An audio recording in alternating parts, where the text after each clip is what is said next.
Hello, we're glad you've joined us for this live webinar, 3D Cell Cultures and Tissue Clearing, a high-content confocal platform for the complete 3D characterization of advanced cell culture models.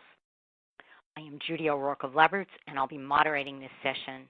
Today's educational web seminar is presented by Labroots, the leading scientific social networking website and provider of virtual events and webinars advancing scientific collaboration and learning. It's brought to you by Thermo Fisher Scientific.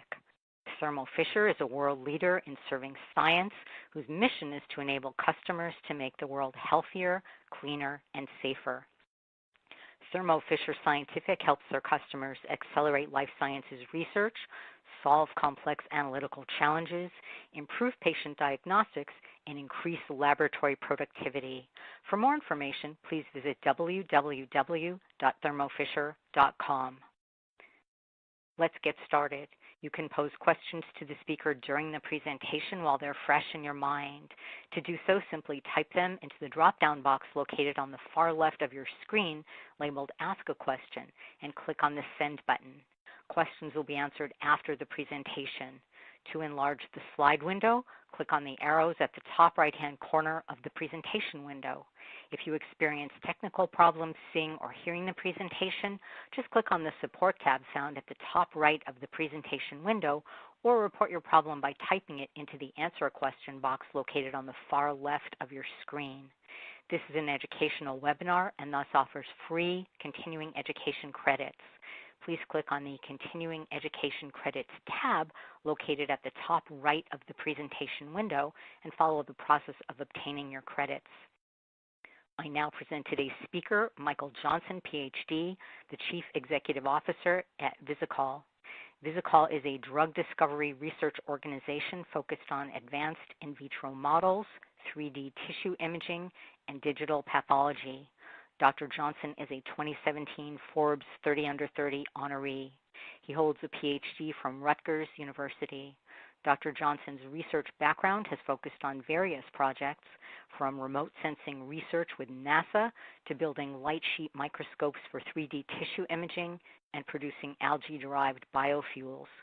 Prior to leading Visikol, he worked on several biotech-based entrepreneurial pursuits and is very passionate about translating cutting-edge research into life-changing commercial technologies. Dr. Johnson will now begin his presentation. Excellent. Well, thank you so much for the opportunity to speak today. I'm looking forward to diving into the presentation and providing some more details about 3D cell culture models and their characterization. So before I get started, I just wanted to give a little bit of background on our company and where we're coming from. So about Visikol, our company is a contract research organization that's focused on transforming tissues into actionable insights. Our company is comprised of experts in advanced optical imaging, 3D cell culture models, automation, and digital pathology. And we provide services in the in vitro screening space focused on advanced 3D cell culture models, whole mount analysis, imaging whole tissues in 3D using tissue clearing, and then lastly, digital pathology, actually extracting quantitative data from tissues instead of taking a qualitative human-driven approach to analyzing histological slides and H&E and IHC labeled slides. For the presentation, I was going to start on giving a background on 3D cell culturing, where it came from, some of the challenges behind it. I was going to give a background on high-content screening, talk about some of the limitations of high-content screening with 3D cell culture models, and then dive into 3 separate case studies about how 3D cell culture models are imaged and characterized. So to get started on 3D cell culture models, this is a relatively new term. It's a new field, and it's rapidly growing. But why 3D cell culture models? The rationale for 3D cell culture models and why they're becoming so popular is that traditionally in the in vitro space, there's a poor translational gap between what's seen in vitro studies and what's seen in vivo studies. And this poor translational gap results in several problems when trying to bring new drugs to market, specifically reduce in vitro selectivity, expanded in vivo studies will bring a lot more compounds to expensive in vivo studies because of the poor selectivity of our in vitro studies. We have later stage failures and unnecessary screening, and then lastly, increased development costs and time. So because of all these reasons, we try and improve the in vitro models that we're using as they're more inexpensive and highly complex in vivo models, and want to reduce the overall cost of compound development. Now, to dive into a little bit more detail why 3D cell culture models, traditionally we've always used 2D cell culture models. These are cells that are grown as adherent cells on a plate. And while this is the traditional approach, biology does not occur within the body in 2D. Biology occurs in 3D. And the rationale for 3D cell culture models is they better mimic the in vivo complex microenvironment that we see within tissues compared to just growing cells adherent to a plate. And there have been several papers that have come out over the last 5 or 6 years that have shown the advantages of 3D cell culture models in better replicating that complex environment that's seen within tissues, better replicating gradients, diffusion, and overall how cells interact with one another in a complex 3D environment instead of a two-dimensional environment. Before we dive into 3D cell culture models in a lot more detail, I just want to get the terminology correct, and I'll align the terminology I'm going to use going forward. So there's a lot of terms in this space. There's spheroids, there's microtissues, there's organoids, and there isn't a specific definition for one of these types of models. These are used interchangeably throughout the literature, but the term I'm going to use in this presentation is 3D cell culture model. The rationale for this is that today there's no consensus on what an organoid actually is or what a microtissue or spheroid is, so we call all these terms, just broadly speaking, 3D cell culture models. Now, today there's many ways we can generate 3D cell culture models, and the approach that a researcher ultimately takes depends upon their specific research question, the cost of their research, the throughput they're looking for, and the ease of use that they ultimately want for their assay. So there's matrix on top and matrix embedded approaches using Matrigel to actually grow 3D cell culture models in a structure. There are ultra-low attachment plates where we use an ultra-low attachment coating to grow 3D cell culture models in a U-bottom plate. There is magnetic printing, where we have magnetic shuttles that allow us to generate 3D cell culture models through levitation. And then lastly, there is the hanging drop approach, where 3D cell culture models are created in an actual hanging drop that causes them to aggregate into a 3D structure. Now, each one of these different techniques has its own individual advantages and disadvantages, and which one you use, again, is based upon the specific type of research question that you have and the considerations you have around throughput and cost and ease of use. But to be clear, 3D cell culture models don't replace 2D cell culture models, and they don't replace animal models. They have a specific space in the research continuum. So when we think about assays, we're always balancing relevancy with cost and throughput. We want to ultimately have something that's very low cost, very high relevancy, and also very high throughput. But this isn't always possible. We're always balancing these three different parameters in any assay that we're offering. So in this continuum, we move from cell-based assays to 2D cell cultures, to 3D cell cultures, to animal models, and clinical testing. Along the way, the relevancy is going up dramatically, but as is the cost, while the throughput is going down. So 3D cell culture models fill a niche between 2D cell culture models and animal models. They are more relevant than 2D cell culture models in a lot of instances, but they're more inexpensive than animal models. They provide a place in this continuum, but I just want to be clear that 3D cell culture models do not replace animal models or 2D cell culture models. They'll continue to be used in tandem with existing models, but allow us to answer different and more complex questions, which I'll get into in a moment. Now, the benefits of these models and realizing them can be quite challenging. 3D cell culture models are more relevant than 2D. They have morphology and phenotypes that are more indicative of what's going on within the body. They're able to better predict what's going on within the body as far as efficacy and toxicity. They provide heterogeneous cell populations, and they also provide diffusion gradients that are similar to what happens within the body. If you think of a very large molecule like an antibody is going to have a challenging time penetrating into tissues. We're not going to see that in traditional 2D cell culture models, but we will see that in 3D cell culture models. We better replicate the physiology of what's going on within the body through 3D cell culture models.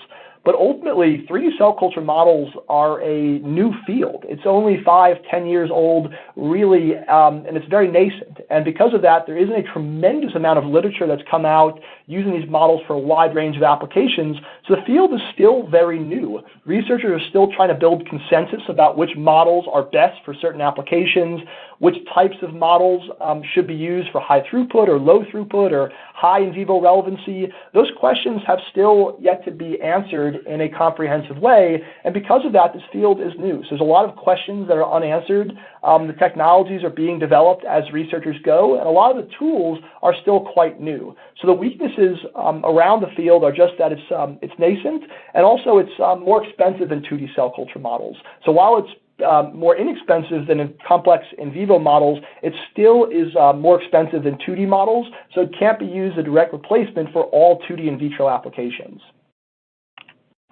Now, the next background point that I wanted to dive into was how we interrogate and characterize these models.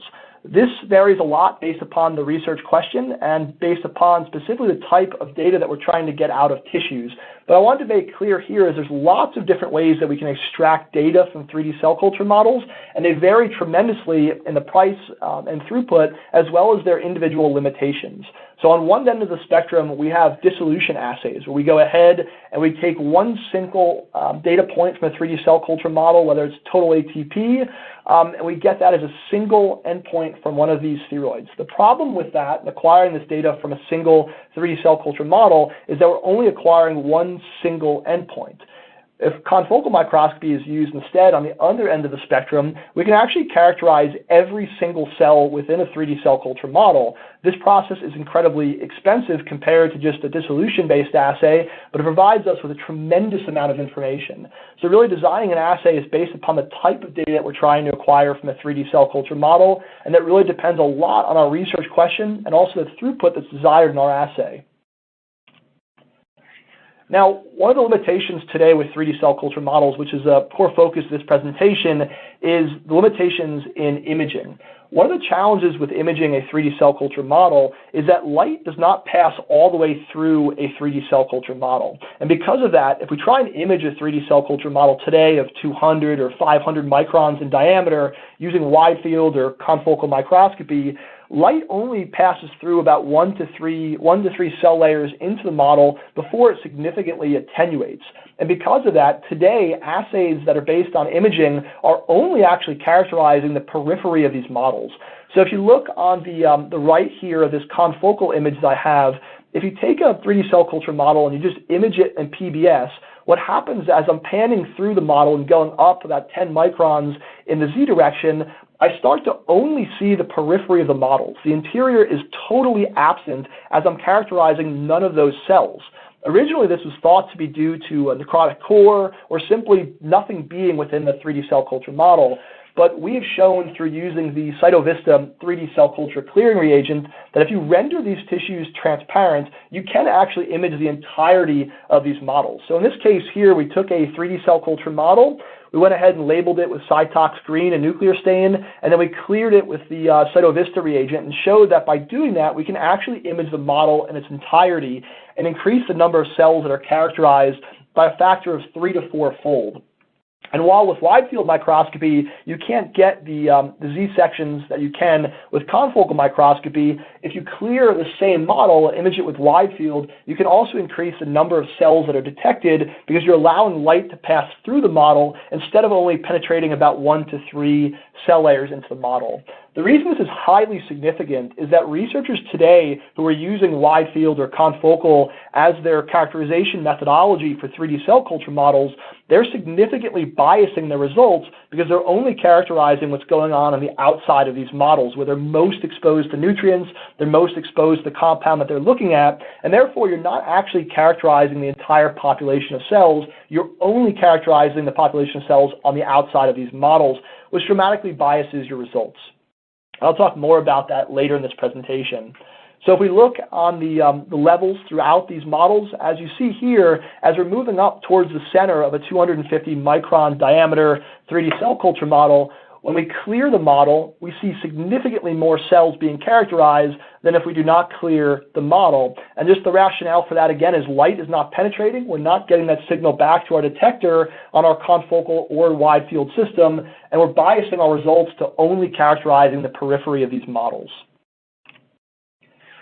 Now, in designing any 3D cell culture model, of course, characterization is very important, but there are a number of other factors which need to be taken into account. And the reason for this is in a 3D cell culture assay, these assays are more expensive. We can acquire a tremendous amount of information if we're using confocal microscopy. And therefore, it's very important on how we design the assays and the practical considerations of designing a 3D cell culture assay. So the first question that we always ask is the type of model that we want to use. When we're looking at 3D cell culture models, we can use a very simple and expensive model, something like HepG2 cells in a plate, just one single type of cell, up to a highly complex multicellular organoid model. And the difference there is that the cost of the models is dramatically different, an order of magnitude different from one another. And what we always consider when looking at one of these assays and building it for the first time is whether or not increasing the complexity of our model actually allows us to better answer our research question. So we're always trying to balance the cost of our assay with the type of question that we're trying to answer, and also the types of validation that we need for our specific assay. After we move through the model and actually pick a model for an assay that we're working on, we always then focus on the minimum amount of data required for our research question. In designing an image assay, one of the biggest challenges that is around is acquiring too much data. For example, if we do 4x imaging versus 40x imaging, we're talking about orders of magnitude difference in the amount of data that we're acquiring, and then also the cost of the assay that we're implementing. So we're always focused highly on this point here, is what is the minimum amount of data that we need to acquire to actually answer our research question, because too much data is actually a big problem, and more data is not always better because it dramatically reduces our throughput in our assay. We then always think about labeling and analysis. What labels are we going to use for our research question? How are we going to optimize our labeling to make sure that we actually have uniform penetration of antibodies throughout our 3D cell culture model? Then, how are we going to process and analyze this data to actually get the type of actionable insight we want from our model? And then lastly, after we generate all this data, how do we distill it down into a single report? So this is a continuum that we as a company always focus on, is always first figuring out the model that best suits our research need, determining the minimum amount of data we need to acquire, how we're going to label and analyze the data, and then ultimately turning large amounts of data into a single actionable report that a client can actually use to answer a specific type of research question. Now, for labeling techniques, I won't dive into this in too much detail, but one of the important considerations is how we're actually going to label the model. The CytoVista tissue clearing reagent that we had talked about is compatible with all sorts of fluorescent probes, nuclear stains, small molecule probes. It's compatible with immunolabeling, so we can do 2 or 3 channel immunolabeling with a nuclear stain. We can do fish as well, and then also if you have a model that expresses fluorescent proteins, those are compatible as well with the tissue clearing reagents. So you can actually image in 3D with all these different labeling approaches. But really the labeling approach that's used for a specific research application is just dependent upon the research question and access to different types of fluorescent proteins and labels that you'd want to use in your research. Now, one of the other important considerations, which we've seen a lot in our work, is choosing an LED versus a laser-based system. We in our lab have a CX7 LZR from Thermo Fisher, and we've tried every imager that's out there. And we've noticed in the context of 3D cell culture models, there's a large difference between using an LED excitation system and a laser excitation system. And the reason for that is an LED system, no matter how bright it is, it's not a coherent light source. So as we start to image 3D cell culture models, we get a lot of diffraction of light, and we see as we get deeper and deeper into these models, the interior starts to have some clouding as we're getting darkness on the interior of the model. It's not due to a lack of transparency, it's just due to a lack of photons actually getting into the center of the model because they're diffracting as they're hitting the cells because we're using a non-coherent light source. And what we've seen through a number of different assays that we've run is that laser-based excitation always provides clearer and higher quality images than an LED-based light source. The other issue is that we see with LED-based light sources is that with U-bottom plates, there's a lot of artifacts on the bottom of 3D cell culture models that are caused by an LED-based system compared to a laser-based system. So for our lab and for all of our collaborators, we always suggest using a laser-based excitation system instead of an LED-based excitation system for 3D cell culture models. And we as a lab, we also do a lot of whole tissue imaging, so 1 millimeter sections of brain tissues, of kidneys, very large whole mount imaging, and for that, laser-based excitation is always a better way to go with tissue clearing than using an LED-based light source. Next consideration around imaging is the type of objective that's being used. For imaging 3D cell culture models, air objectives are perfectly compatible. We've seen a lot of researchers try and use water dipping objectives and use expensive optics to image 3D cell culture models, but from what we've seen, it's really a myth. Immersion objectives are not required for imaging 3D cell culture models. If you render a 3D cell culture model transparent with a tissue clearing reagent, you're actually able to image much deeper into the models, and the difference of using an immersion objective versus an air objective on a tissue that's been cleared is very, very minimal. So we always use air objectives in our imaging, and typically we'll use a 10 or 20x air objective, and that allows us to image just about any 3D cell culture model to a depth of about 1 millimeter.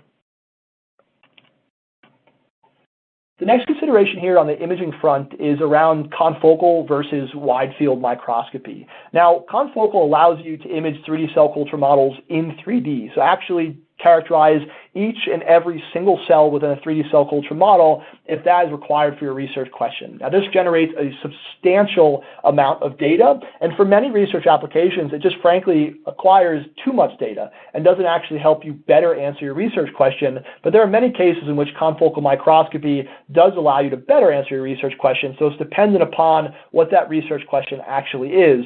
In comparison, wide-field imaging is going to be much more rapid, but it's not going to provide you with depth information. You cannot characterize all the individual cells within your model, but you can go ahead and get more complete and a more accurate picture of what's going on with wide-field imaging if you use tissue clearing compared to just non-tissue clearing. If you use wide-field imaging of a 3D cell culture model today, essentially what you're doing is you're capturing about half a circle around the 3D cell culture model, about 1 to 3 cell layers deep. You're not characterizing the entirety of the cell model, and you're really getting a biased picture of what's going on. So wide field imaging is dramatically improved with tissue clearing, but you can't get the depth information that you can get with confocal microscopy. But again, this is based upon the research question, the throughput, and the cost of your assay. And then if you do confocal microscopy, a question that we always receive from researchers is around Z projections versus stacks.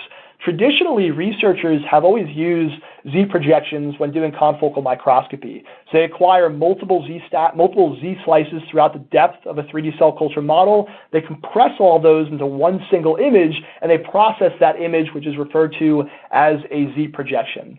The problem with using a Z projection for some research questions is that you're missing some of the vital information that's within the stack. So essentially, you're missing the X, Y, and Z coordinates of individual features. For example, if you want to look at how an antibody is penetrating into a 3D cell culture model, or how dose response curves change as a function of depth, you're going to miss that with a Z projection. So a Z projection versus processing a stack, again, is dependent upon the type of research question that you're answering, but Z projections, I would say, are much more commonly used and have much more traditionally been used than Z stacks. But Z stacks, processing them individually, allow you to answer more complex questions and spatial questions about what's going on within your 3D cell culture model, and I'll dive into that in a moment here.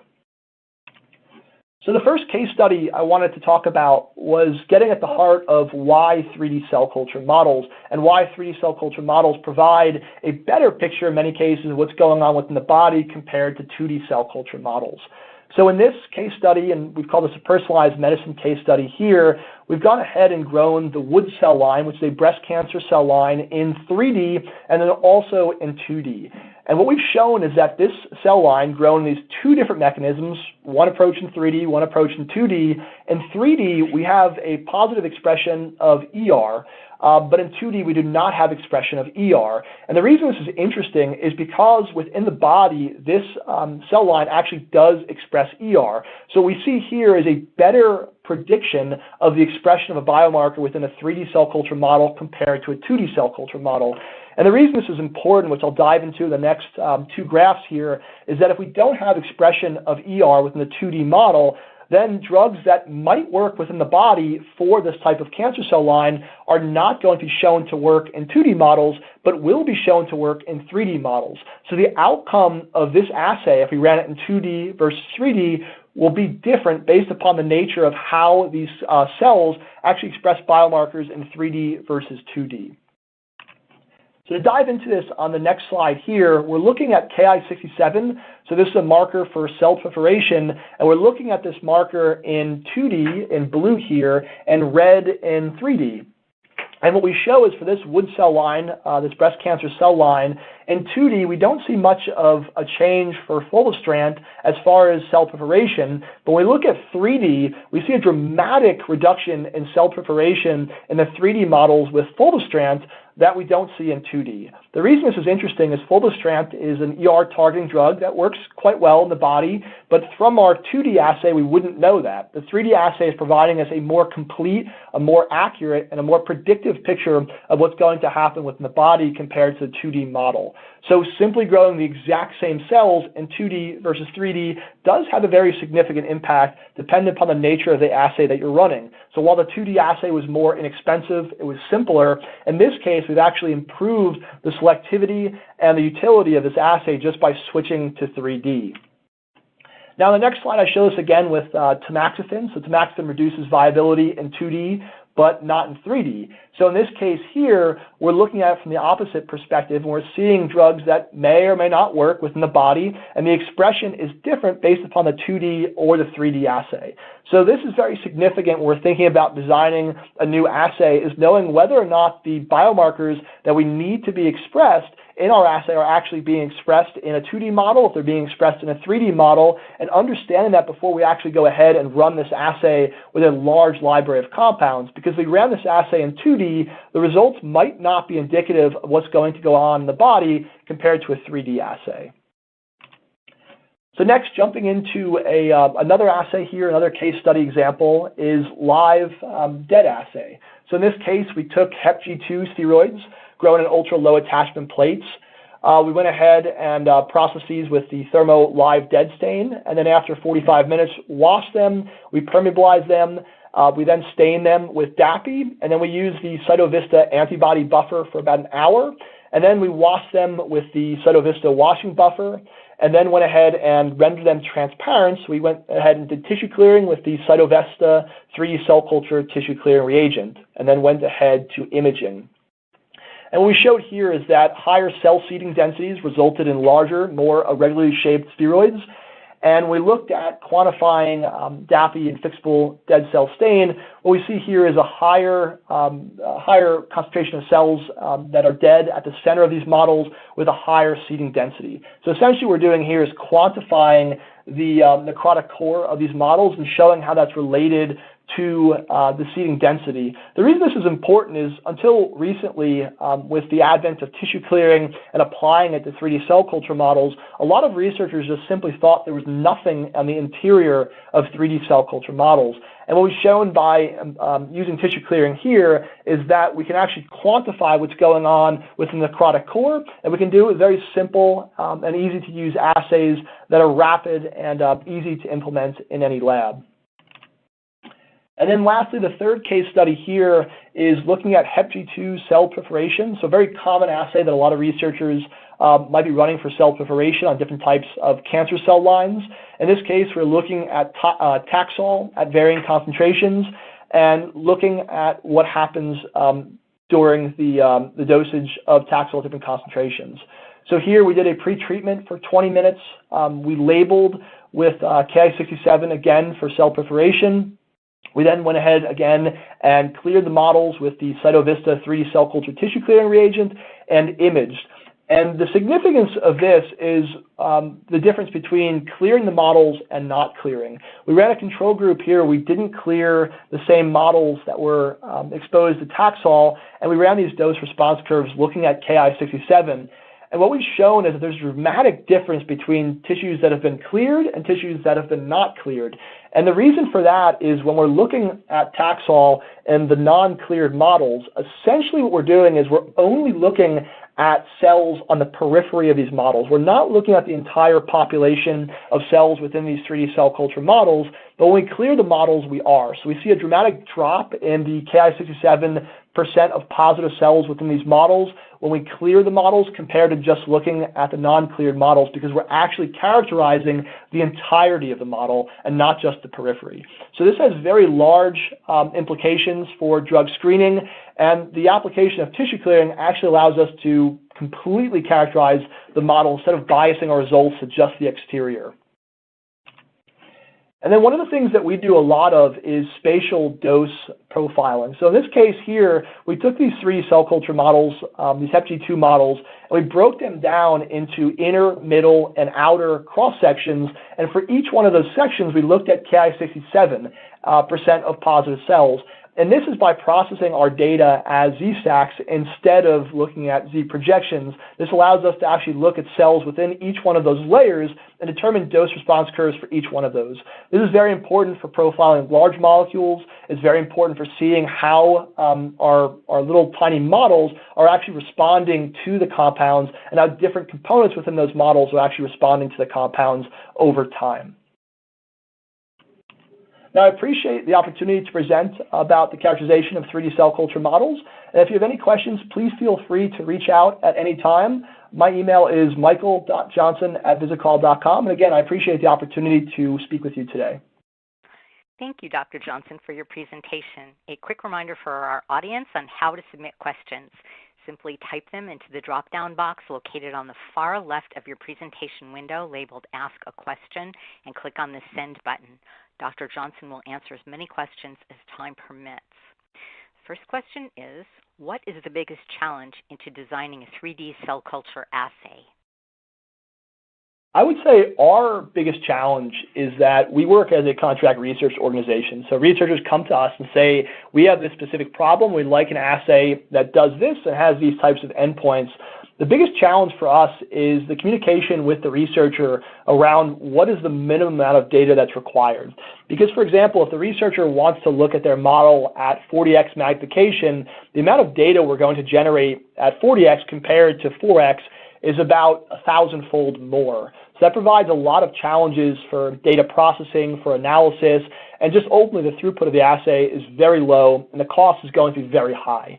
So what we spend a lot of time on is working with researchers to figure out what is the minimum amount of data you need to actually answer your research question, because if we try and acquire too much data, the cost of the assay is going to make it prohibitive. So this is something we spend a lot of time on, is how do we design the assay that provides us with a rich amount of information to answer our research question, but also not too much information that the throughput is very low and the cost is very high. So I would say that's our biggest focus point, is figuring out what is that just minimum amount of data that we need. Well, thank you. The next one is, how deep into a 3D cell culture model can you image with high-content confocal microscopy? So this will depend on the imaging system that you have and the type of plate that you're using. The most ideal situation is using an inverted confocal microscope, which is traditional for these assays, and looking on a glass bottom well plate. With that setup, you can get to about 1 millimeter in depth, depending upon the model. We've imaged several models 1 millimeter or deeper, but I would say 1 millimeter is typically where most researchers will get to with their standard air objectives on their microscope. That is provided that you have a laser-based excitation source. I would say with an LED-based excitation source, again, it depends upon the model, but you'll probably be limited to about 200 to 250 microns in depth into the model. This can be slightly improved if you use dipping objectives, but with tissue clearing, it's not going to be that dramatic of a difference between using dipping objectives and air objectives with a 3D cell culture model. So I would say safely probably about 1 millimeter, depending upon the system that you're using. Thank you. How do your tissue processing and labeling steps differ with different types of models? One of the things that we've seen recently is that a lot of researchers have been working with neuronal models. And we found this very interesting because we do a lot of work on whole mount imaging of brain tissue. So for instance, we'll look at 1 millimeter thick sections of a mouse brain. We can image all the way through there on a high content confocal system with our CX7 LZR, but we noticed quickly that with neuronal spheroid models, they are incredibly dense, much denser than just regular mouse brain tissue, and it actually is quite challenging to label and image neuronal models compared to liver models or several other types of cancer models that we've looked at. So for something like that that's very dense, the incubation time of an antibody, for example, the dilution that we're using is going to be quite different than it would be for a liver model. So it really depends on the type of model, but for very dense models like the neuronal ones, you do have to change your processing steps. You might just have to extend steps for longer. You might have to add more triton. You might have to change the way the tissue is processed, but it's really going to depend on a case-by-case basis. We see a huge amount of diversity in the types of models that researchers are working with, and what we typically suggest is always spending upfront time optimizing the tissue clearing and labeling process before trying to dive into developing and executing a full-blown assay, so you can actually demonstrate that you're achieving uniform labeling prior to actually trying to implement an assay. So I would say with upfront optimization, any model can be processed and labeled, but it does take time and it will differ depending upon the type of model that you're working with. Thank you. Your next question is, when is tissue clearing beneficial for 3D cell culture assays, and when is it not? Right, so I think it's very important to be transparent about this and about 3D cell culture models in general. 3D cell culture models are useful for some applications, but for other applications, they're too expensive and not that useful. So for when tissue clearing is beneficial, it's the same thing. If we're trying to characterize a 3D cell culture model in its entirety, tissue clearing is very beneficial for use with confocal microscopy. If you're doing Widefield microscopy, again, tissue clearing is going to be very helpful to improving the signal and improving the number of cells that are being characterized and improving the accuracy of your assay. But outside of those two imaging-based applications, tissue clearing isn't going to be that beneficial. If you're doing a simple dissolution-based assay, of course, tissue clearing is not going to provide you with that much utility. But for any type of imaging assay of a 3D cell culture model, I'd highly recommend using tissue clearing to improve the number of cells that you're characterizing and unbiasing your data so you're actually characterizing the whole population of cells. Thank you. Looks like we have time for one more question. How do we process optical Z slices from a 3D cell culture model? This is a good question. So I would say until recently, most researchers always used Z projections to process their three-dimensional data. And I think this is one of the reasons why a lot of researchers never really noticed, per se, this bias around characterizing the periphery of their models. Because if you take a Z projection of all of your Z slices and you crunch them all together, it looks like you're characterizing the entire model, and you don't really see those center Z slices where you only characterize the periphery. So that's what most researchers have done. Because of the limitations of that approach and the inability to get spatial information, we've started to move away from that and actually process the individual Z slices. The way we do that is we export the TIFF images from our CX7LZR, and we've written a series of pipelines in ImageJ and Cell Profiler to actually process those individual Z slices. So that's typically our approach to doing it, is processing it on our own and acquiring as much data as we possibly can for our specific types of research projects. And a lot of that is on a case-by-case basis. The projects that we do are very diverse in nature based on the research question, and it really depends on what specifically a researcher is asking for in regards to why we use Z slices versus Z projections. So it depends, but most of that work we've done in ImageJ and Cell Profiler. I would like to once again thank Dr. Johnson for his presentation. Do you have any final comments? The only comment I would have is I appreciate the opportunity to speak today. I really appreciate Labroots and Thermo Fisher Scientific allowing us this opportunity. And if there are any questions, feel free to reach out. We're very interested in collaborating with researchers and helping out any way we can. Thank you. I'd like to thank the audience for joining us today and for their interesting questions. Questions we did not have time for today will be addressed by the speaker via the contact information you provided at the time of registration. We would like to thank our sponsor, Thermo Fisher Scientific, for underwriting today's educational webcast. This webcast can be viewed on demand through February 2019. Labroots will alert you via email when it's available for replay. We encourage you to share that email with your colleagues who may have missed today's live event. Until next time, goodbye.